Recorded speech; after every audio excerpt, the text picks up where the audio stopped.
Hello and welcome everyone to episode 119 of One Piece at a Time, the One Piece read-through podcast where we read and discuss 5 chapters of the One Piece manga each and every week.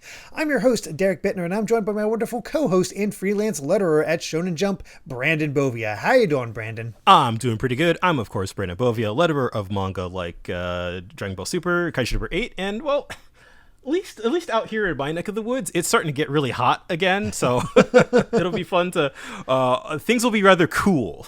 Yes, in this set of chapters. It's going to get a little chilly as we start things off. Also, we're just going to meet a boss. yeah. One of the best characters in the manga. Yeah.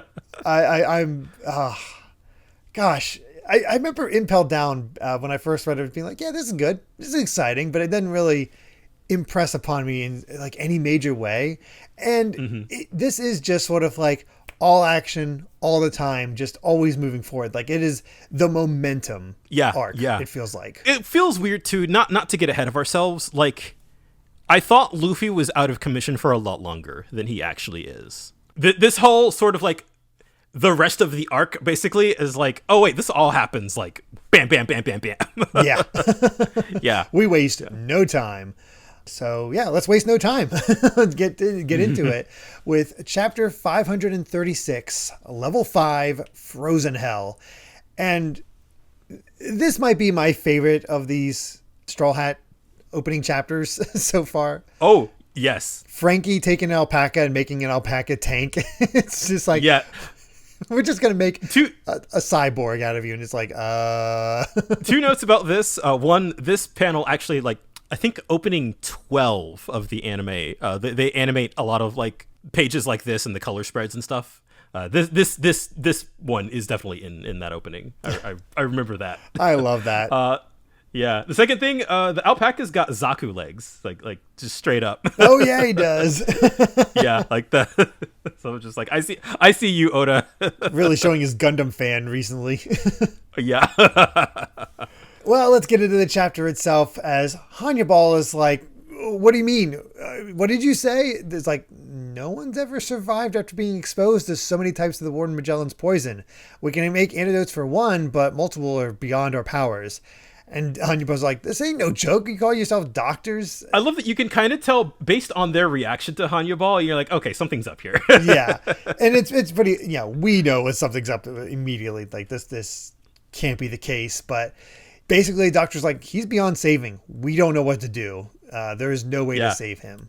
Which is wild. This is easily like the worst like straits that Luffy has ever been in. Like on the verge of death. Like kind of no doubt about it. Nobody has ever survived this, and seemingly there is no hope out of the situation. The only other example I can think of it being anywhere close was the first encounter with Crocodile, where he got impaled. Yeah, for sure. Yeah. And I mean, both times, thanks to somebody else, he survived this. But again, we're getting ahead of ourselves, but you read the chapters. But yeah, 3 and Buggy are ready to give up, and it's like, hey, I've never seen anybody fight Magellan lives. It would take a miracle. So that's just what we need. Boy, that's sort of who Bon Clay was looking for. Queen Iva, the miracle worker. He can save people as the doctor can't. So we got to find Eva, the superstar. And they're like, who? Yeah. Buggy and Mr. 3 are just like, what on earth? And that's when he, of course, dresses up for Hannibal, gets them in irons as well, and being like, okay, we're going to take them into level 5 in order to take care of, them escaping, basically. So let's go down in there. And, here's a list, but why is Emporio Ivankov's name crossed out? Was he released? Did they execute him? And he asked about it. It's like, oh, there was that incident. Don't you remember? Yes. Right. Yeah. Of course I remember. My memory. He's like, just tell me. So once in a while, prisoners go missing from Impel Down. It's clear they haven't escaped, but they're suddenly gone. It's called the Demon's Invitation. They're unexplainable disappearances, and the prisoners live in fear of it. They think they've been dragged down to the gates of hell. So that's why they call it the Demon's Invitation. I gotta wonder why a prison has ghost stories. Like, with all of the atrocities going on that we've witnessed, it's like, oh yeah, this just, people just disappear. Like, and somehow being disappeared by demons is worse than what they're going through here? Exactly, right. Yeah, it's just like, it's funny that that's the kind of thing that goes around. But, I guess if you're beyond the point of all, lost hope, then maybe disappearing is something to believe in. Also, I like that Panda Man is on the list of names. Oh, I missed that. That's great. The Panda Man, yeah. He got caught. He got caught, but hopefully he can escape so we can keep getting those Panda Man cameos. Yeah. Let him free. I love this next bit, though. This is classic comedy. It's like, all right, we're here. Beware of the frost and the army wolves, and now we'll take your things. What? Yeah, they're like, they're already like, damn, it's cold, and they're all bundled up. And they're like, yeah, no, there's no way we could imitate this custom of yours, sir. But you're right, it really does show the prisoners who's boss. That's why you always enter the frozen hell unarmed and half naked. We all respect you a great deal, and we'll also take the prisoners' coats. Yeah, well, I love that once they hear that, like, oh, you enter half naked, then Buggy and Mr. 3 are like, they're snickering in the background, and then like, oh yeah, we'll take those too. They're just like, no. That's amazing. It's so well played out. And then just like hard cut next panel, and then just like, please be careful. And he's just covered in snow. And pointedly, transponder snails can't work in the low temperatures, so all communications are moot. So yeah. Good luck. Yeah, good luck. All right, yeah, we're just literally sending you to the wolves.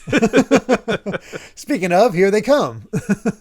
So they're like, shouldn't they be up on the beast level? Well, it's because if we set them loose up there, they'd eat the basilisk and the sphinx. That's how ferocious they are.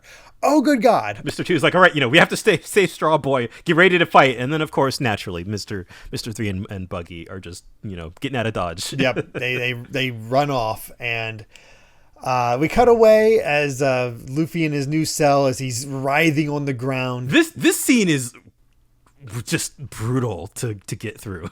Oh, it is. Because just seeing the poison dripping off of him, the state of his arms and whatnot, it just, they look raw. You see, flashing back to Grandma Nyon, who's, who said it earlier, you're like an ant diving into a storm. You'll probably get flung away before you can do anything. And that'll be the end of it. And he's just like suffering in pain. And he just starts pounding his head against the cell, trying to get out because he's just that desperate to get to Ace. And there was something very pointed about this for me because the other prisoners is like, hey, you've absorbed too many. You're a goner. Just accept death quietly.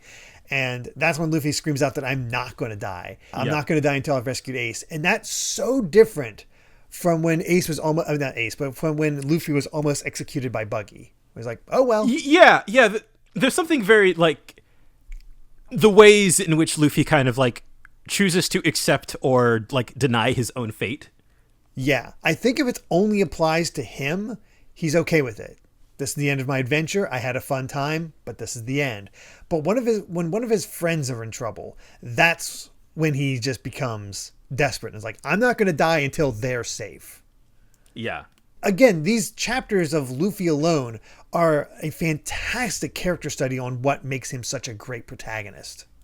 Yeah. Yeah, and I think the ways in which, as we're going to see here, the ways in which he gets people to rally behind him, there's all this, all the other prisoners are, they're basically like, all right, give up, blah, blah, blah, blah, blah.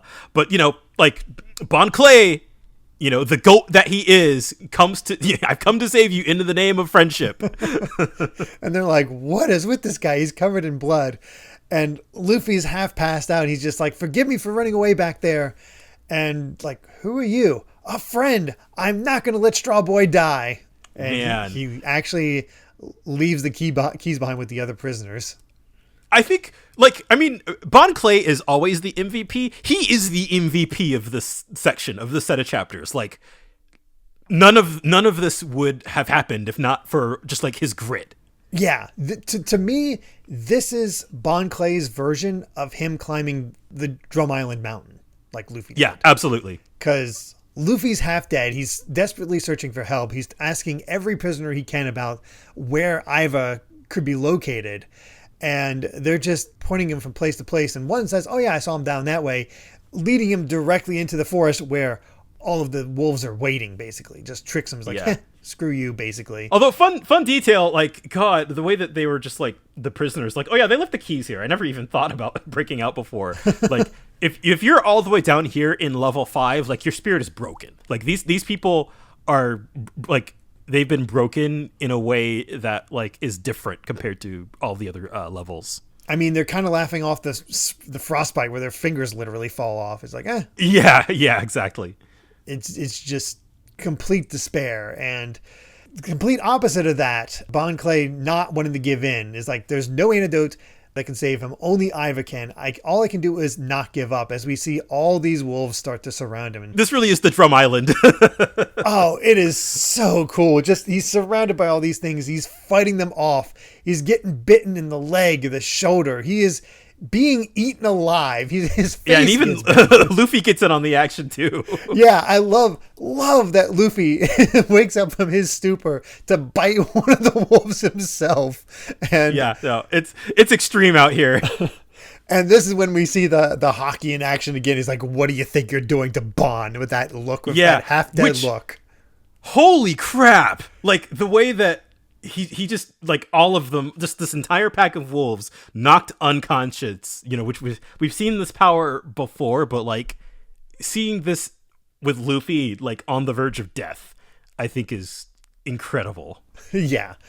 And it's the last any kind, like the wolves are passed out, Bon Clay passes out, and Luffy passes out. And it's pretty much seems to be just done for. Until we see some strange half-white, half-black character show up with the notification that 26 hours and remain until Ace's public execution. So, very interesting that they're, one, wearing a heavy coat, and two, carrying a glass of wine. So they're just... Right, this person looks out of context completely. And it's an interesting mystery, but damn, what a chapter. Yeah, what a just like...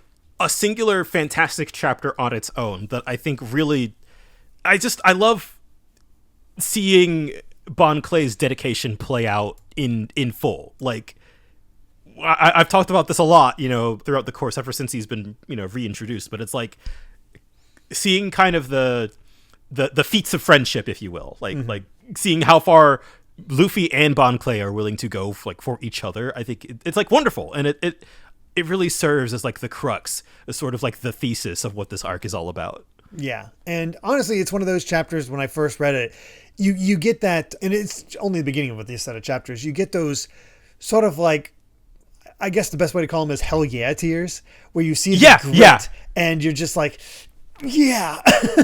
Yeah. There's a lot of that in this section. It just, God, it feels horrible, but it feels so like it feels good to see characters that you like succeed. Absolutely. Yeah. So let's see how that continues on, though, with chapter 537, A Ray of Hope. And we get another 2-page spread. And speaking of spread, we got all kinds of food with this, hot pot, I want to say it is, that they're doing? Yeah. That's, Kaisoku Nabe, pirate hot pot. Oh, there we go. That's perfect. And just hanging out in this flying party elephant, eating some food all together. And like... Yeah. I want to say this spread was animated, too. Oh, of course. I mean, it's cute. Again, it's cute seeing them all together. It's great that we have these little bits just to keep the others. It's to remind us of better times. Yeah, for sure. I love that the elephant truck is like spewing out booze, and Zoro's just filling up. He's like, all right, whatever. Yeah. Oh, this is so cozy. Mm-hmm. We begin the next chapter with Nami, speaking of. Yeah, what's she doing here? Well, I love the idea here that Bon Clay just has all of the Straw Hats, like, in reserve, so he's just going to use them.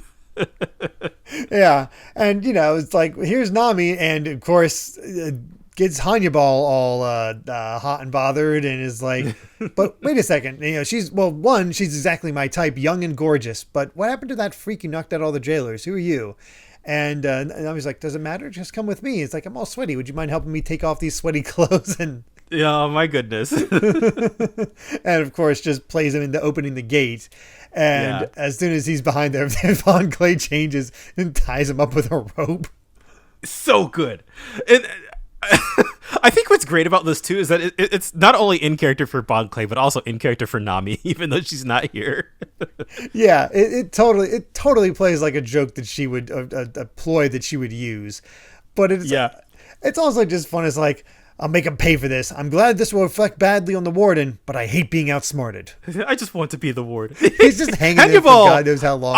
I want to be the warden. I love this guy. He really is such a Starscream. He really is. And then we get just a look at Magellan on the toilet. It's just like, I used too much poison.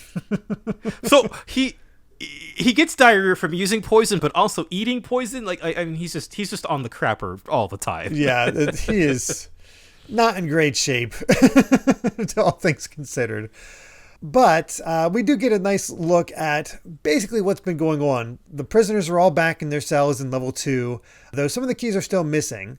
Level 3, Sadie has made sure is using her beasts in order to try to find Bon Clay. They're somewhere on the floor. So basically, Impel Down is going back to the way it was. Yep. As all this time passes back up. Basically, all the chaos they caused is getting under control, which really does say just how tightly this place is run.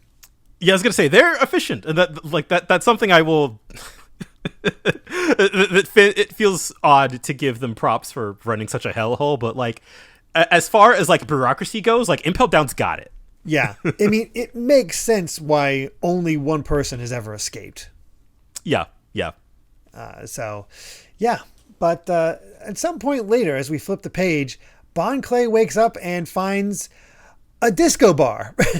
Yeah, just like not only a disco bar, but there's people wearing stockings. They're in their underwear, drinking beer, just hanging out. It's all good. It's like, you're out a long time. Want to have a drink? Welcome to New Kama. We saw you on the monitor. It was great watching you guys on the runs. Like, what is this place? Yep. Yeah, it just feels so like what on earth is going on here? Even Bon Clay's just like, you're wearing nice clothes, you're eating delicious food, like you're drinking booze. Is this paradise? He's trying to remember. He's like, okay, I was attacked by wolves. Straw Boy stood up and used some kind of strange power, and then I passed out. So, this is a dream? Maybe I died of hypothermia? Is this actually the afterlife? It's like, nope, that is not the case. Instead, he's been asleep for 10 hours. Uh-oh. Yeah. Time has passed. Now we're down to, 13 hours now? Or something like 16? that. All of a sudden, all that time we had to rescue Ace is very much ticking away. Yep. And that's when we actually properly meet Inazuma, the one who came upon them on the end of the last chapter. But I also like how Inazuma looks to have this really harsh face with the glasses down, but the glasses are up. It's like cute, I guess is the best way to put it. Yeah, two things, of course. Inazuma means like lightning in Japanese, which is why Inazuma's got the the bolt across. Yeah. And also, so I am not entirely sure, as we'll get into. As for reasons we'll get into later, I'm not sure what Inazuma's gender identity is, but the design reminds me a lot of this is a deep cut, but Dr. Hell from Mazinger Z, which is an old robot anime from the 70s. But that was a character who was like split, like literally split in half, man on one side, woman on the other side, and like the color choices. It was like black and white basically, or like, right. I don't remember the exact color scheme, but it was like the colors were split down the middle alongside man and woman. So it's like, I do kind of get that. I don't remember, or if it's even really said explicitly, like, what gender Inazuma is, but obviously, presenting as female here. Yeah. They'd say he at points here, but I gotta say that isn't 100% reliable in my opinion, because as for reasons we'll find out. Yeah, this is like 2007 just for one thing, so who knows. I don't know if the common term of they had come into use at this point. I highly doubt it. Oh yeah, and that's also the other thing too about translation, because in Japanese you could not say anybody's gender, like it could you could write around that extremely easily. Right. So it's a lot harder here. But as you also said, there's a story reason that really toes the line of like, are they actually trans or is it just drag? We don't know. Yeah, a little bit of column A, a little bit of column B. We'll soon see. Yep. But yeah, we get this introduction to Inazuma as like, hey, if I hadn't taken you and your friend in, you would have frozen to death. It's like, oh, Straw Boy, where is he? It's like, oh, no, I'm going to let him explain. And that's when time for lights out. The show's about to begin. And we got to, did you sleep well, Candy Boy? I mean, Mr. Platoon Here we Boy. go. You just see him in shadow, and you're like, oh, what is going on? How do you know my name? And then we see him from behind, and we see that he's quite tall and has quite the poofy head of hair. And the band begins playing. It's like, I'm glad you can make it. To get here, you have to pass through the sewers of Impel Down. You travel paths that don't exist and arrive at the prisoner's paradise. Enjoy yourselves. We have everything you could want. And most of all, we have freedom. So, yeah, they like the prisoners disappear and they all think they've been dragged to hell. But actually, we've arrived in paradise. Welcome to Impel Down level 5.5, the prisoner's secret garden, New Kama Land, as we finally meet Emporio Ivankov, or Tim Curry from Rocky Horror Picture Show. Yeah, this is something that Oda will. I'm 99% sure this is in an SBS sometime in the future, but like, even if somebody didn't ask, you could tell that this is so Rocky Horror. This like, it is so immediately obvious. Yes, yeah. And you know what? I love it. I love this design so much. And this was a part of the important context we were missing before with when Sanji found himself on the Kamabaka Queendom, which again just felt kind of like this weird non sequitur. But now we've met the queen. Yeah, here's the queen, and like everybody on stage is wearing crazy outfits and all have the stockings just like Ivankov and. Yeah, it is. It's really funny to see even Bon Clay going, who are all these freaks? Yeah, like Bon Clay has found his people.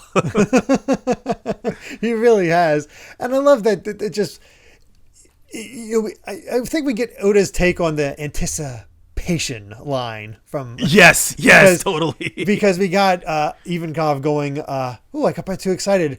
My anemia is are you all right, Lord Eva? Isn't bothering me at all. It just keeps he got us that time, and that's the whole bit. Oh gosh, I love how it was like, are you really the Eva? It's like, hey, you gotta be respectful. It's like, shut your traps, forget manners and protocol. People can talk to me however they want. They can even call me Pooh, but they better not. You got us that time again. Yeah, God, oh boy, we just immediately get introduced to this incredible, just like this whole set piece is fantastic, and then the way that it all is building up to this, where like it's all up to the show, and then somebody calls out from the crowd is like, Emporio Ivankov used to be the queen of Kamabaka Queendom 15 years ago. You got this really buff guy not wearing a shirt. He's got a bazooka. He's like, 15 years ago, my father was a great king. Then he went to the Kamabaka Queendom and came back a woman. His kingdom and our family were torn apart. I used to be a prince. Now I'm just a lousy pirate. I never expected to find my sworn enemy here, but now you're going to pay. And Ivankov is just like, oh no, that's a huge gun. If you shoot me with that, I'll die. No, I won't die. He does his death wink. He just winks at the cannonball, reflects it back, and hits this assassin. What a bonkers ability. Like, just... It works so well, too, because we haven't talked about Ivankov's proportions, where they're one of the ones that are super tall. Yeah. But their head is huge. Like, they're tall, but half of their body is their head. I feel like there are a few other characters like this. I don't think Ivankov might be the first we've encountered, but like Oda uses this kind of style again, where it's just a character is like big, but their head is just like what feels like 60% of their body. It's amazing. Yeah, it's wild. Yeah, no, this whole bit is so crazy. I love it. And Ivankov's also fast because he's on top of this guy immediately and goes Emporio Estrogen. And just stabs his hand into the guy's chest. And it's like, don't tell me your father wanted to become a woman. Deal with it. Deal with it. His body starts shrinking and becomes more smooth. He starts developing hips. And by the next page, the guy has turned into a woman. So that's why he was shirtless. Gotta find. This is a very confusing bit of fan service for normal straight guys. again, for 2007, this is a lot. Yeah. And that is why this is quite the location. And how the heck do we refer to these people? Because, one, the guy runs off because he's too embarrassed. Hard to say whether it's because he's a woman or because he's, topless. But he's like, you still have, even God's just laughing it up. It's like, you still have a long way to go to be, as a new human. Mm-hmm. Yeah. And, one thing I Googled this, so I apologize because I don't know if this ever gets explained later, but I feel like it is sort of like I feel like it's important to know. But Inazuma is a man and a woman, is able gender fluid, basically, is able to go between one or the other. So I feel like he, him, she, her it's all kosher. Cool. Yeah, and then as we see here with Ivankov's speech. Yes, and I like how we have it in here. I've already shattered the borders of gender. We all have. We've transcended it. Yes. Oh, that actually, I don't know if this is the pun, but this is what I think of too with new Kama, because the word for transgender in Japanese is new half. So I wonder if the new Kama is taking from the new half. That is very possible. I am not qualified enough to unpack all of this, but this feels like in a weird way where like the other part of new Kama being the comes from Okama, which is sort of a more derogatory kind of phrasing. Yeah. In Japanese, it's a little, they try to shy away from using that word. So it feels kind of like reclaiming the word queer. I feel like like by calling it new Kama, I feel like this is that is my interpretation of it off the cuff. I have no idea if that is the intention or if that's how other people read it, but I'm kind of trying to put things together here. But either way, I feel like Ivankov just as a character, like, aged very well. Yeah, and Bon Clay too. I feel like there are parts of kind of the gender stuff that we've seen before in One Piece that are like even when Bon Clay was first introduced, like he was kind of like almost like a predator, almost like it was kind of gross. But now at this point, even, and God, this is still content that's like 15 years old or whatever. It still feels like this feels about right, more or less, in the current era. Which I think is impressive. It is amazingly forward thinking because, well, it's played for humor. It's played for laughs in a lot of ways, but you can't deny Emporio is awesome. Yeah. And I think that is sort of the bit, right? Like, and especially with, with Bon Clay too, where it's like, the stereotype might be a little, but like, man, what a great character that really just like makes you like. Oda has such a way of like filtering these stereotypes and identities in a way that actually does feel pretty like it's coming from a place of love. It's funny without punching down, which is really important. Yes, that is a very, very good point. And I just have to think about back in the day when I first read this. I'm in college reading this stuff, and you get a little bit more open in college as as you learn more and see the world and all that stuff. But I definitely didn't know any trans people then, and I was still like, yeah, this guy's cool. I love this. Yeah, this is awesome. Yeah. Oh man, it's just Oda like found that sweet spot of just making it really appealing. Yeah, for sure. And that's when we finally learn about what is up with Luffy, because Bon Clay's immediately like, miracle worker, it's honor to meet you. My friend is dying from Magellan's poisons. If you can save him, I'll do anything you want. That's when Ivankov is like, you're talking about the straw hat. We're outlaws. When we see an injured man, we don't automatically save him. We're not that good-hearted. Do you know why we tended to your rooms? Because that boy whose life you plead for so passionately asked us to. That is a great twist. That is not where I thought this was going initially. Yeah. Where it's just like, oh no, Bon Clay wants to save Luffy. But no, once they got, like, Luffy woke up first and was, like, Bon Clay saved my life, but the wolves attacked him. You have to save him. Please, he's my friend. And it's just like, God, the way that these two are always looking out for each other is so, warms my heart. Oh, it's the best. And it impressed Ivankov so much, but it's like, I'd be the most horrible person in the world if I didn't do something. So I started the boy's treatment 10 hours ago. It's pretty rough though, so I locked him in the cave back there. He's been screaming for 10 hours straight, but it's going to take 2 more days. That's not good news. No, it is not. Luffy is going to run out of time at this rate. And apparently, the fact that like he's been screaming in there this whole time. 10 hours of screaming. Good God. We do have an SBS, and interesting one here, because we've seen this symbol for Impel Down quite a few times, and everybody's like, what's the mark? And what it reveals, it's the sign for Impel Down in English, because it's the I marked across with the D, and it's just taken a small section so it looks like a Japanese character. Yeah, it also looks like a pitchfork. Oh yeah, it does. I didn't even think about that. That's clever. What a interesting way to take that sign. Yeah. Yeah, I didn't realize it looked like a pitchfork until literally right now. It's great. Also, this is a dumb thing, but I love readers asking to make certain characters like I think this character should have this birthday. This person's just like, since your name is Eiichiro, can we make your birthday January 6th? He's just like, sure. Like, wait, what? They just reassigned his birthday. It's now January 6th. Sure. All right, cool.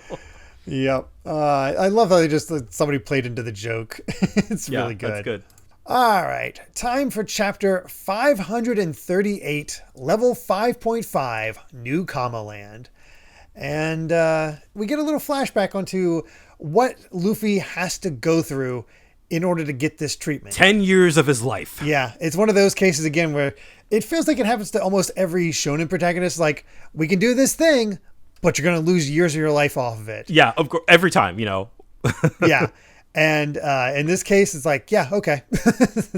Luffy doesn't care. And like, even then, there's no guarantee. Right now, your chance of survival is 0. I can only increase that to 2 or 3%. Whether you live or die depends on your own willpower. So let's see what you can do. Let's go to the Valley of Death with the Emporio healing hormone and injects Luffy. And God, we see his arms his veins start bursting. We see his heart start pumping like crazy, and then he just starts screaming. And then like the fact that once it returns to once the flashback ends, and you just see all the in the background. Whew, he's been screaming like this for 10 hours. So yeah, willpower and hormones unleash the vital forces of the human body. All I did was stimulate his natural immunity factors. This whole bit, this is far less humorous, but it does kind of remind me of in Team 4 Star Dragon Ball Z Abridged when they have Goku screaming the whole time when he has the heart virus. Yes, it's very much like that. My thought went to Yu Yu Hakusho. When he's trying to get the new power and he's has to scream for how long. It's good. But Luffy has to be chained down just because of all this happening. Jeez. Yeah, you see him just like in shadow in the chains, just like screaming his guts out. It's pretty rough, and Bon Clay can't take it. No, it is a horrifying sight. He's like, no, he's gonna die. His body's being torn apart.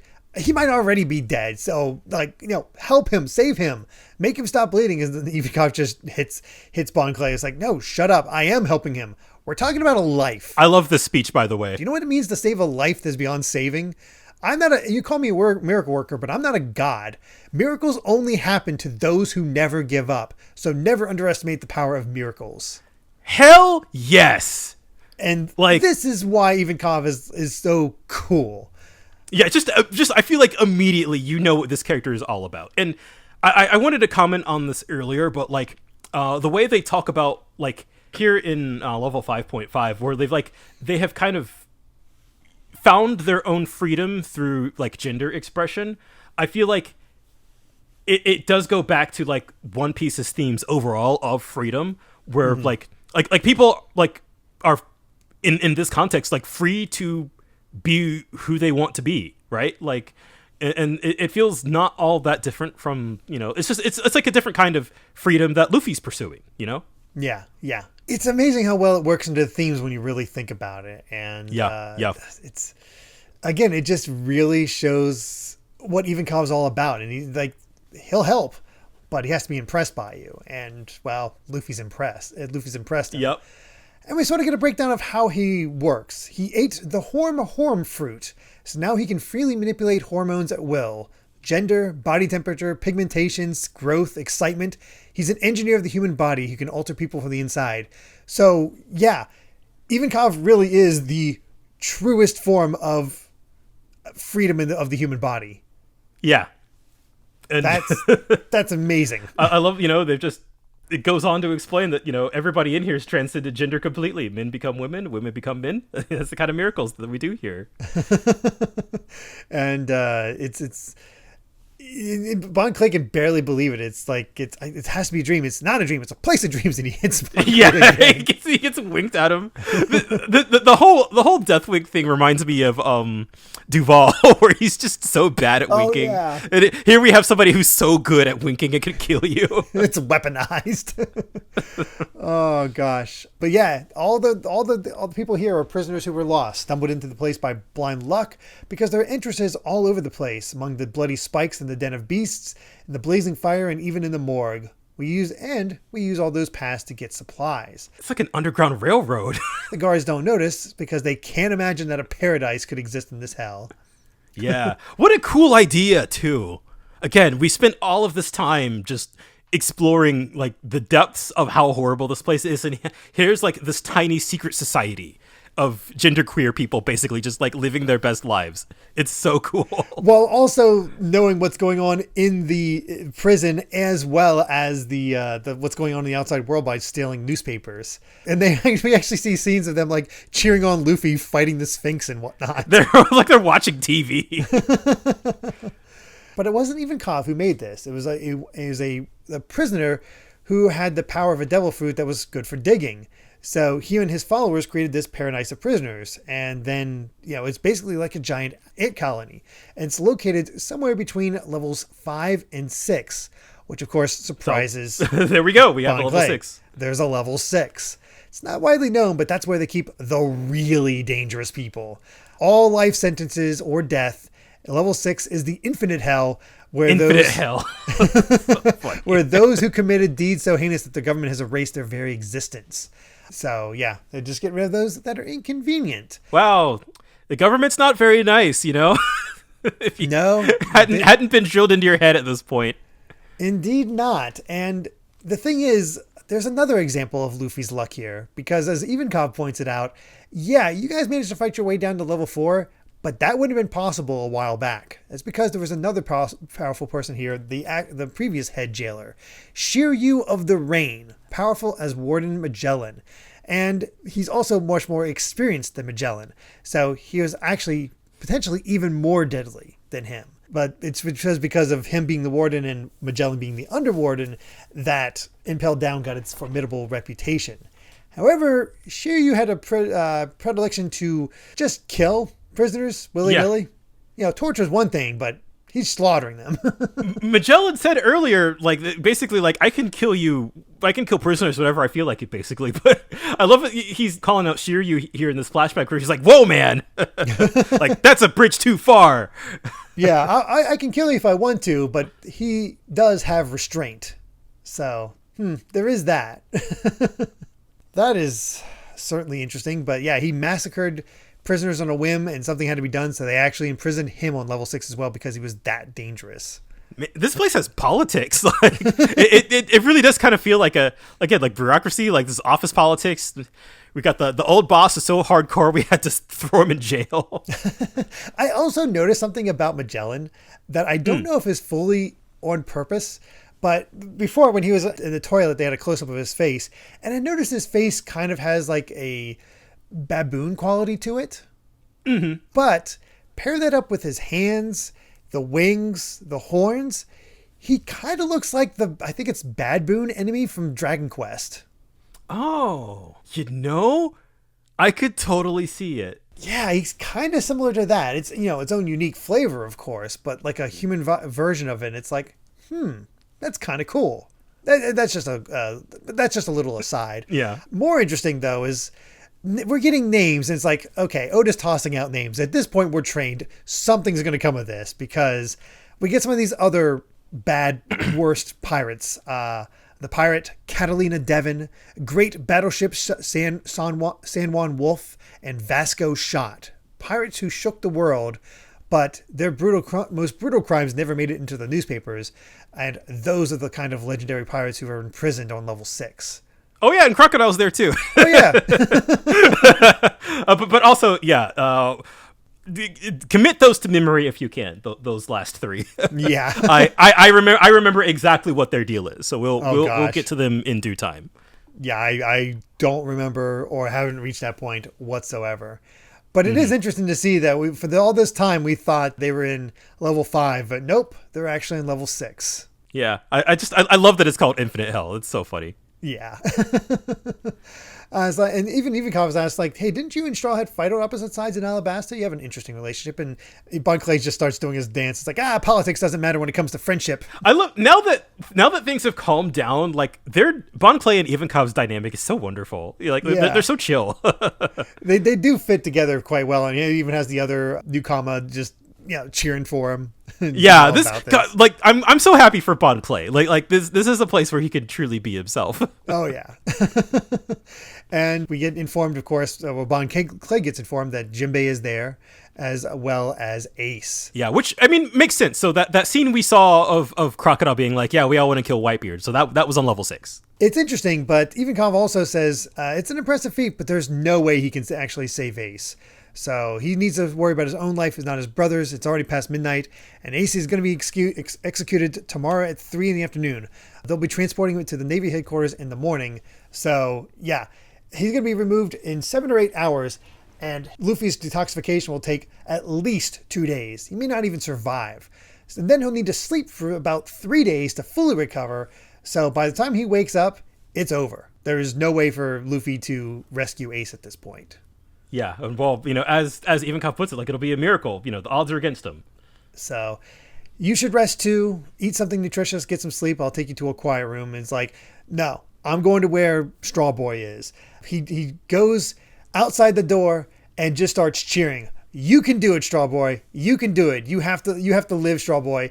And I like the transition here where we start out with the other guy, the other new Kama, sort of like doing like crazy hands at him. It's like, what a they're all laughing at him. He just starts screaming, you can do it, you can do it. And as he's screaming that, we start seeing the rest of Impel Down, where they're like frustrated that they can't find Bon Clay or Straw Hat. They found Hannibal though. Yeah, all tied up. They did find Hannibal after a long time. He was hung up for like 20 hours. Yeah, good God.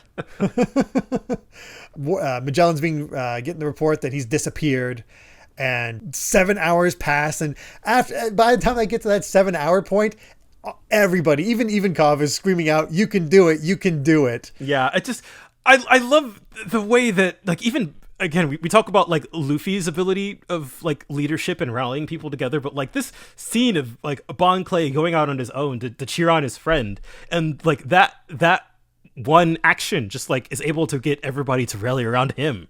It's so good. To me, this explains why he is the only one of the Baroque Works agents who had a crew. Every other member, you're right. He had that whole crew that was all about this thing, same party atmosphere. This is why, because he has that same ability to draw like-minded people towards him and just inspire them. Yeah, we'll keep that in mind. Oh, okay. I think that is also a very important theme of the story, as we'll see in due time. But oh boy, it's just it's so wonderful. And then like I didn't expect to get this here, but we kind of get like this quick cut where Jinbei is basically like, I don't know what why Hancock came all the way down here. She might have been lying to you, but the Ace he's worried. He's always been worried. Like, oh, yeah. He's worried about his brother first and foremost. Yeah, you think she came here to lie to me? He's like, no, my brother has always been foolhardy. Ever since he was a kid, I had to worry about him. So he's a reckless idiot. He believes it. Yep. He completely believes it. But 8 hours pass, and it's the morning. Magellan still has diarrhea. But it's time to gather Ace. And that's when we go back to Luffy, and the screams stop, and a pool of blood just starts oozing out from under the door. Ivankov's like, hey, if his screams have stopped, he must be dead. Yeah, he fought bravely for 20 hours, but he couldn't make it. And God, that's a huge pool of blood. Yep. And it seems all is lost until you get that ka-chank and you see the door buckle. Yeah. Just wham, wham. Luffy got himself out of the chains and just screams, food. Yes. And just all these people who are laughing at Bon Clay for trying to cheer on his friend, they're all like, yeah, it's a straw boy. Like they're all in on it. It's so good. Water falls from Bon Clay's eyes, nose, mouth. He's just amazing. Yeah. He's like so happy. And even Cobb's like pure emotion. it's a hell yeah tear up moment. Especially Ivankov being like, impossible, what's going on? It hasn't been a full day yet. And that's how we end. Never tell Luffy the yachts. No. I love it. I love it so much.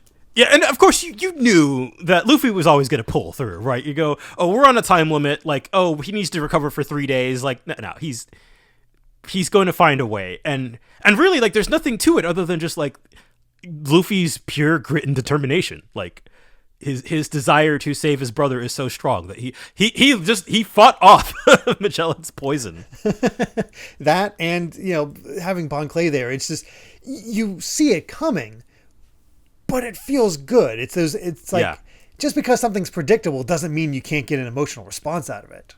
Yeah, I think the build up and the emotional response and all of the little things, all of the way that he's depicted their friendship. And kind of depicted again just talking about how both of them are able to rally people around them just from just being themselves. for sure. We have an SBS and we get that somebody's like, wait a second, there's going to be another One Piece movie and you're writing this one, right? When I saw previews on my computer, the words Golden Lion jumped out at me. Is this the flying pirate Sengoku spoke of in chapter 530? Yep. I actually wanted to talk about him during the conversation between Whitebeard and Shanks, but I thought it might confuse the reader, so I left it out. That is a wild thing to God, because that was like 200 chapters ago from now, basically, like maybe 100. Something like that. Post Enia's lobby, basically. So like the fact it makes me wonder what other things Oda is like. Okay, I'm gonna put this here, and then he goes like, nah, I'm going to hold on to this for a little bit. and to the fact that it's interesting that he's had this concept for this character, but the fact that, he kind of says, like, I didn't think I'd ever get to make a movie about the Golden Lion. Cool little The idea has always been there. Right. So, fun stuff. Yeah, we'll find out in a little bit. We still got a ways to go till the next movie. But oh, yeah. We're still... Let's see. We're still 30 chapters from reaching the movie. Yeah, good Lord. Imagine like seeing get referenced in the manga almost a year ahead of time. I know, right? Didn't realize previews were coming out that soon, or just details, I guess. Anyway, let's get to chapter 539, Emporio Energy Hormone. And why does Robin always have some of the best of these chapter pages? God. Like, it's so pretty. She's just the best, She's just watching her chill out and be happy will always make me be happy. But time for something completely different from that, as we got to feed Luffy. Bring more food. Keep bringing it, even if it's just raw. Bring whatever we have. And we just see plates and plates of food being tossed into Luffy's room. A giant piece of meat just getting sucked through the door like a vacuum. It's like 30 minutes of nonstop eating. I love that face from Ivankov, too. He's just like, what vitality? He's just like, oh, God. Several days worth of food in 30 minutes. And we get a very different form of Luffy's fat version because they see him coming out and he has his fat belly and whatnot all at the bottom, but he's emaciated and bloody at the top. He looks grotesque almost. And then he starts siphoning the food to the rest of his body and he's just kind of jacked. And just screams out all better. It's like, God. This whole 2-page sequence is just some of the best cartoony nonsense. Oh yeah. And he's like, and it's a good, like, it's a good tone resetter, you know, after how dramatic these past couple chapters have been. But now Luffy's back, and he's back to his silly old self. And it's like they're just cheering for him. It's like, he defeated Magellan's poison in just 20 hours. It's a miracle. And Ivankov's just like, it's more than a miracle at this point. Yeah. And Luffy's excited to see Bon Clay okay. And Bon Clay's like, I was worried sick about you. And then proceeds to pass out. And Luffy's a little worried. He's like, don't worry. And Ivankov just comes out and is like, yeah, he's just exhausted, not hurt. And Luffy just thanks Eva guy. Eva guy, yeah. So disrespectful. He's like, hey, I only use my powers to help you a little. Your friend here did more. Hour after hour, even after his throat got so sore it bled, he stayed right here to share your pain and continued to cheer you on and shout for you to live. I think that's one reason you were able to make it. It's like, God, that's so heartwarming. It is, it right? Really, yeah. It really has that energy of like staying by the side of a loved one, you know, like when they're in the hospital or something, where it's just like, just that comforting presence can do so much. For sure. And Inazuma's there to hand Luffy his hat and clothes, but it's like, hey, you still need to rest for a few days in order to fully recover. And Luffy's like, no, I don't have the time. So you take care of Bon Clay. I'll get him later. And he goes to leave, and he just falls immediately to his his maybe knees. He does still need a little time to recover. He might be, well, yeah, he needs his rest. He is on his last legs here, alive, but certainly not in great shape. But the paper's still pointing down, so got to get even further down.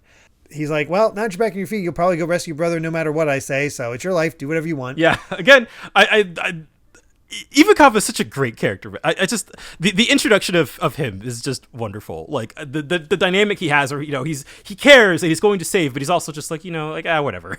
Yeah, he's slightly detached, but not fully detached. He's definitely exactly. It's just, he's like a mentor in a way almost.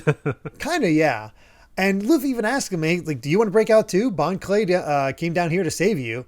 And, hey, where is Ace? It's like, wait, Bon Boy wants to save me? That's adorable, but it's not time for me to escape yet. I like that he has a plan. Yeah, he does. It's like, I know what the world is like. It's being shaped by forces like the Navy and the Whitebeard Pirates. And then there's that mastermind of the revolutionaries all around the world, my comrade, Dragon. Oh, my dad? Well, I love, okay, we're learning, Ivankov was a revolutionary. And then also, like, Luffy just says, oh, my dad. And then Ivankov just continues on. That's nothing. He's like, I'd just be a fugitive again if I escape now. I want to wait until I'm ready for your dad to mobilize his army. And then that's like, wait a second. Dad? Yeah. Then Ivankov goes flying. Out. Yes. I love that the comedic timing is just perfect. It's like, your dragon's son? He has a son? Oh, right. I wasn't supposed to say that. Anyway, that's what Grandpa said. I don't know too much about him. I don't even know what he looks like. And it's like, oh God, that makes it even more believable. He's a total rookie pirate. He doesn't seem like someone who could tell a good lie. And that would explain his almost superhuman vitality. He may be telling the truth. And he's like, where are you from? East Blue? I knew it. Oh, and then we get such a wonderful flashback too. Because like, we know now that, you know, Dragon's that guy we saw at the end of Logetown. But like, this is like our first actual like characterization for him. You get to see a little bit of him. He's like thinking about Luffy for sure, seeing what he's up to, but he seems to just be remaining in place for now, or just sort of directing things, not really going for full confrontation or anything like that. And, you know, we just get the sense of like Ivankov noticing that he's always staring towards the Eastern Sea. It's like, do you have a family back there? And he's just like, mind your own business. Got him. It does make you wonder, how strong is Dragon? It's like, if Luffy has the superhuman vitality like him, and we see what Garp is capable of, what the hell is Dragon capable of? I'll just throw this out there right now. We still do not know. That does not surprise. That's exactly what I expected, to be honest. Yeah. What are the great mysteries? Oh boy. But that's when Ivankov starts putting things together. It's like, okay, I gotta actually step up here. Inazuma find out where they're taking Ace away. It's going to be close, but we might be able to make it in time. I'm going with level 6 to Straw Hat right now. Like, oh, you're gonna take me? Cool. And that's when it's like, oh God, if Ace is Straw Hat Boy's brother, then he's Dragon's son too. Does the Navy know about this? But why would the government want to attract Whitebeard and Dragon at the same time? What are they up to? So now we get an indication of just maybe why they're mobilizing so much. Yeah. I love that. Yeah, now that the gears are turning in Ivankov's head, he's like, "All right, oh god, we gotta go." The Navy is pissing off 2 factions now. Yes. That's... Oh no. That sort of explains why they're gathering up everybody, even though they've only been talking about Whitebeard. So it makes you wonder, do they know that Ace is Dragon's son? Yeah, God. I mean, Garp knows, of course, but... Yeah, oh man. The mysteries. And I love that, I love that from that one revelation. Well, again, Ivankov's like, don't tell people who your dad is. But like, your father's my friend, so it's my duty to help you. Yeah, I'm a revolutionary, so that's why I was in prison. So, hey, residents of New Kama Land, we're going to rescue Ace and break out of Impel Down. If you want to come with us, then stay by here and be ready to die in battle. And they're like, this is really sudden. It's like crossroads in life are always sudden. Yeah, I love just on a dime. Yeah, just ready to move out for Dragon's son. And Luffy's like, all right, hang in there. I'm coming right now. And he tries to go for it and slumps over. It's like, oh, where's his pulse? Oh, he has one. Okay, that's good. And that's when he gives him the Emporio energy hormone. It's pure adrenaline. Now he can forget his fatigue for a whole day. You probably don't care, but the after effects will hit you hard later. So, oh boy. Luffy is pushing his body to the absolute limit. Yeah, I was going to say, like, Luffy's been going through the ringer right now, between almost dying and now losing 10 years off of his life. And now being injected with adrenaline that will kick his ass even more later. Yeah. No, this really feels like he is a steam engine. Like, they're just trying to keep this thing going no matter what. Like, pretty much. And we see now that they have not found Mr. 2, of course, or Mr. 3, or Buggy. And we see Hannibal get his new headdress that has the jackal on it. That's funny. New drip. It's like all we found was on level 5 was a bloody headdress. So he took them out, but it looks like they got eaten afterwards. So unless they have outwitted us, it seems they're probably dead. But if they did outwit us, the warden and underwarden can be fired. It's like, what? Me too. Yeah, of course, Hannibal's like, oh yeah, this will really get him in trouble. It's like, oh no. And Domino is accompanying Magellan. And there's like, hey, you're late. It's like, empty your bowels faster. That's impossible, apparently. Can't poop fast enough. What a shame. And we see outside at the entrance, until we have Ace in our custody and deliver him to the headquarters of Marineford, we'll remain on high alert. We're working with the 5 warships under the supervision of the 5 vice admirals. So, yeah, we have all 5 security vice has just admirals gotten tight. Here. Oh my God. The stakes just keep getting higher because, well, the defenses just keep getting bigger. It's certainly rough. But yeah, we see Inazuma, Ivankov, and Luffy running ahead. He feels great. yeah. I wonder how long this will last, but he seems like he's, well, I guess, Ivankov said for a whole day, basically, but... Mm-hmm. And we see how strong these 3 are, too. And the prisoners are like, wait, is that Ivankov? I thought he was dead. And they start kicking away the wolves and winking away the wolves. And I love that panel. Yeah, Inazuma holding a glass of wine, using the back leg. They're just kicking back at a wolf. It just flies into the background. It's so great. And Ivankov is able to actually open things up. He has the keys, apparently, or so we think. And we know now what he actually does. So that's when the security is like, oh God, it's Ivankov, the king of the queens. It's like, and there's the Luffy with him. I thought he was killed. And that's another level 5 prisoner who disappeared. Inazuma, the revolutionary of South Blue. So Inazuma's also revolutionary. It's like, wow, yeah. Oh God, they're heading for Ace. Yeah, it's now that they're putting things together. So it's like, all right, we gotta. As one of the security guards says, like they're on a collision course with Magellan and Domino. Yeah, and we see Hannibal take his job seriously because he realized his job's in trouble too. So turn on all the traps, contact the guard room on level 6, put them on red alert, have the guards hold them off until Sadie and the jailer beast arrive, and report this to Magellan, all the staff on all the floors. Hurry. And it's like, yeah. I love that comment. Yeah, he's so serious. Is it really him? Yeah. Now that we've had Mr. 2 as an impersonator, it's just like, which one's the real one? Oh gosh! And we end the chapter with Magellan in front of Ace. It's like, you will be taken to Marineford, where the gallows awaits you. Man, we're really on a time crunch here. Yeah, we do. We are out of time. So let's get to the final chapter of this set, chapter 540, level 6, Infinite Hell. Here we are. Got another 2-page spread. Yeah, I really like this one too. They're all just, in the jungle under the flower-shaped lamp, I suppose. Robin reading a bedtime story essentially while Brooke has some accompanying music.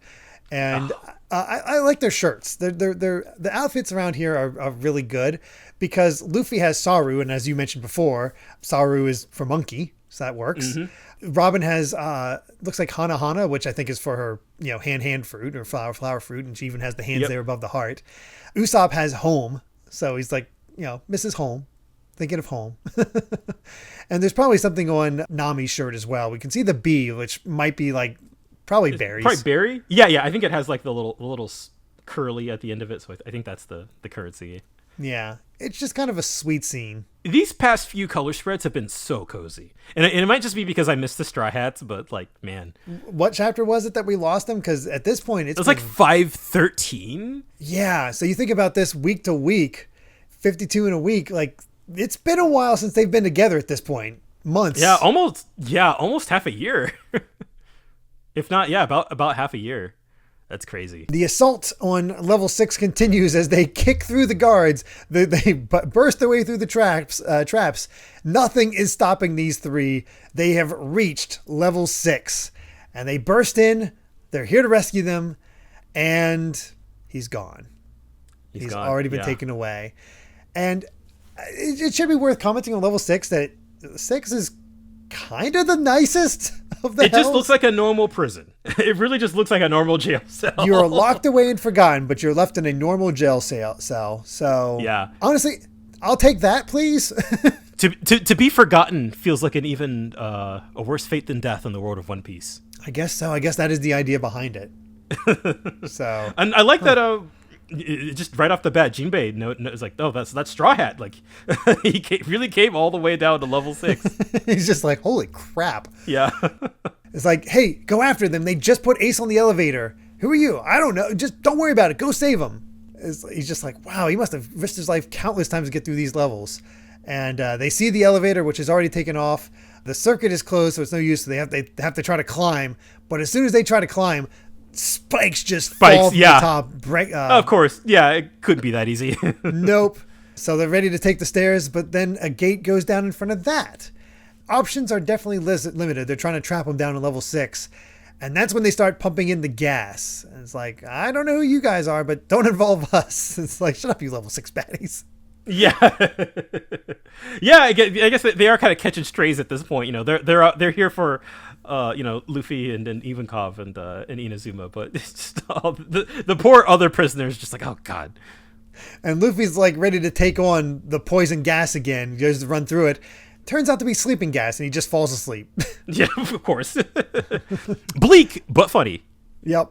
And that's when in the monitor room, Hannibal is like, all right, we've sealed level 6, and the sleeping gas is, they've got him. They have nowhere to run. So did you contact Magellan? And they got a confirmation of that.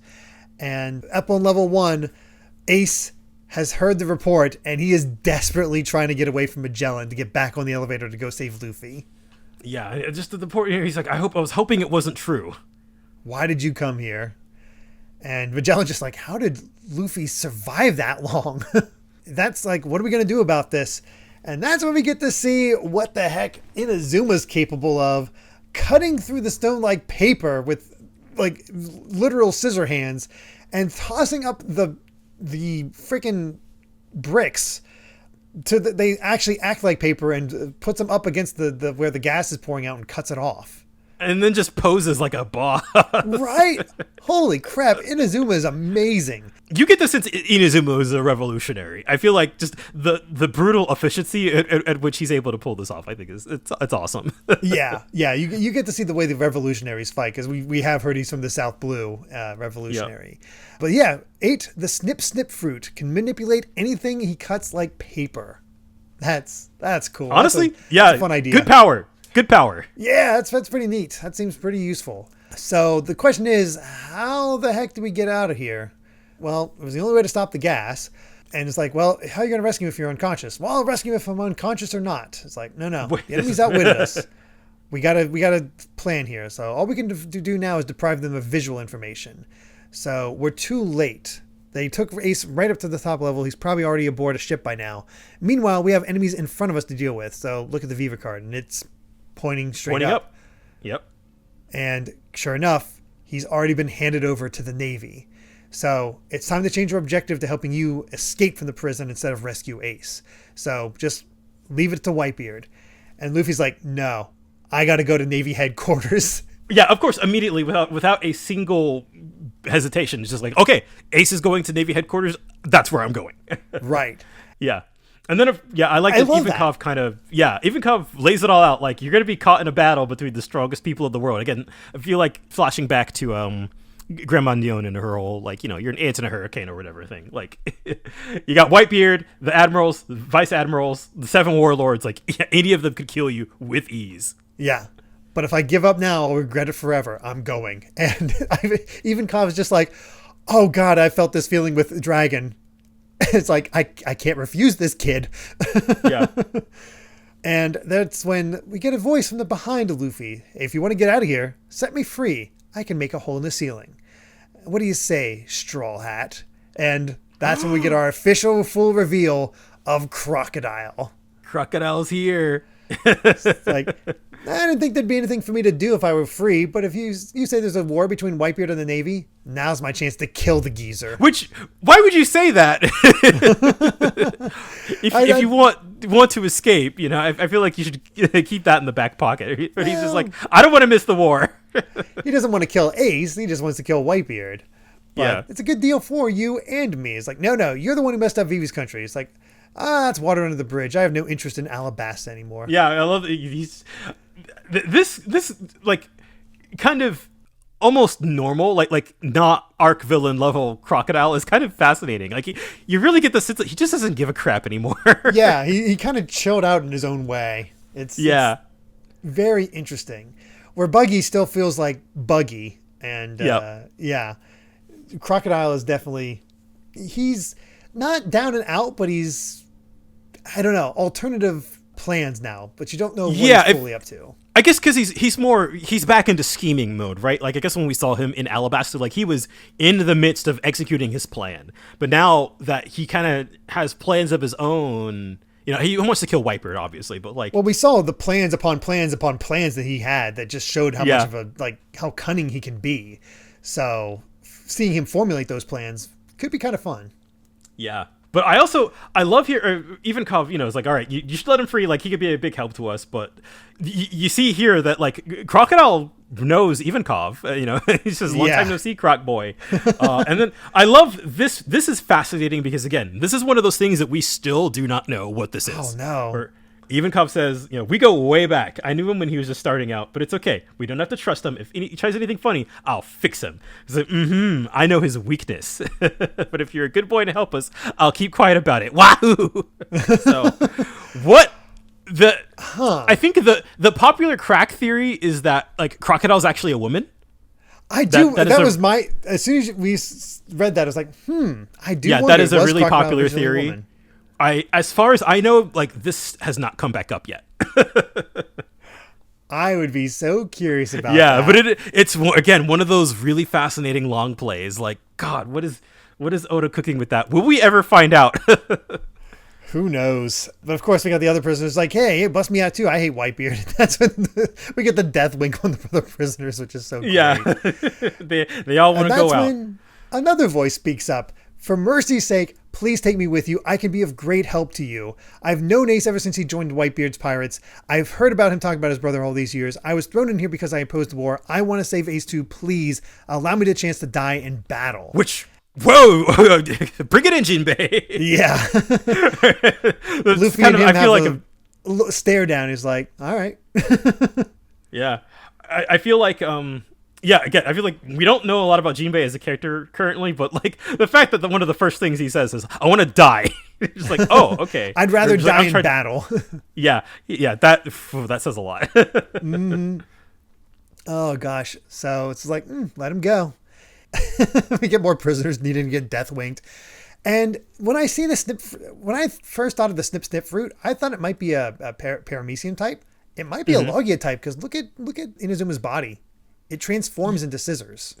Yeah, it makes me wonder, like how much God, that doesn't make any sense though. I know, right? It doesn't seem like it would be a Logia type, but the fact that he's able to transform his body, although I guess Luffy can technically transform his body too. Yeah, it's. I wonder where the line is. Yeah, it's a good question. Either way, this final panel of this chapter is great. Oh yeah, this uneasy alliance. Just the size differences too are amazing because you got Inazuma and Luffy sort of like the normal size ones, and Jinbei and Crocodile, and there's Ivankov's giant head behind all of them. Yeah. And then I love this comment from Inazuma. It's like, if you count Crocodile, we have 2 warlords with us. And Luffy's like, 2? Who's the other one? What's that all about? I was like, all right, he doesn't know. Nope. And already Jinbei and Crocodile are ready to fight. It's like, I won't let you harm Crocodile. I was like, should we settle this right now? Again, I feel like this is... I wonder how good this is going to go for them. Again, this alliance is very uneasy. Extremely uneasy, but you know what? This is hype as hell. Like, it was cool to get 3 in Buggy, but now we got capable fighters. We're gonna see Jinbei in action probably here soon. We're fighting with Crocodile. Like, we've just straight up like major arc villain. We're like, all right, we don't have any other choice. We got to recruit you. This is simultaneously one of the like a perfect way to end this set, but also like, oh God, I want to keep reading.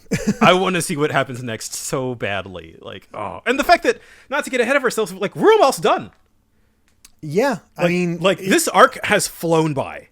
It really has. It is so strange to have all these mini arcs, and there's only so many chapters left. I don't think we'll finish it next time, but that won't be too much longer after that. Definitely soon. Whew. Good stuff. Obviously, you think it's all action. It feels kind of all actionish, but it's all about the theme of this one is grit. It really is grit, and I really feel like that's. I was thinking about this earlier. Not, I don't want to go on a whole tangent, start a whole nother conversation. But like, I think when people think about like the power of friendship in like not only shonen comics, but just like in media in general, I feel like a lot of stories are actually really bad at the power of friendship tropes, because I think it's one thing to say it, and it's another thing to let the characters' actions speak for themselves, and that's why we're so endeared to characters like Luffy and Bon Clay, because like you see how far they're willing to go the distance, and like that's always been kind of such an exaggerated, like heightened in One Piece, right? Like I feel like Oda always puts so much emphasis on what these characters are willing to do for each other. And that, I think, that hits so much stronger than just like a character coming out and saying like, you're my friend and I'll do anything for you. And like, it just, when people say that in One Piece, like they mean it, and they mean it. Oh, they'll die for each other. Yeah. And I think that really is I don't remember what I was thinking of recently, but there was something where I was like, oh, this power of friendship thing is not hitting as it should, because you can tell when an author is just trying to use it as a crutch, but like the commitment has always been there in One Piece's writing, for sure. And I'm just looking forward to the chaos that's about to be unleashed. Yes. Oh yeah, it feels like we're about to go full on Prison Break. Oh yeah, we fought down the muscle tower, now it's time to fight up the muscle tower. Yep. Oh boy. So yeah, with that, I believe we've said all we've wanted to say about chapters 536 to 540 of One Piece. Thank you so much for listening, and you can find more of my ramblings and stream VODs over at BitNerd Games on YouTube, or at BitNerd with an underscore at the end on Twitter. And Brandon, where can everyone find you at? I'm at Brandon Bovia on Twitter, talking about anime, manga, games, and my job. Saw the Gundam Seed movie. It was not good. But it was very entertaining. I don't know if I'll have any more thoughts on that, but check my tweets from like a week and a half ago if you want to see that. Amazing. And if you'd like to help us out more, you can support the podcast over at patreon.com/Derek Bittner. That's DERRICKBITNER to listen to the next episode ad-free 3 days early. And make sure to return next time as we discuss chapters 541 to 545 of One Piece.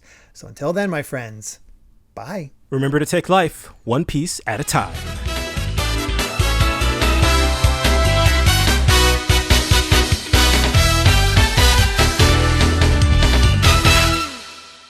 As long as I get a shot at that crusty old bastard, it's worth it for me. If you think I'll let you lay a single finger on Whitebeard, you're wrong. Well then, why don't you just try and stop me?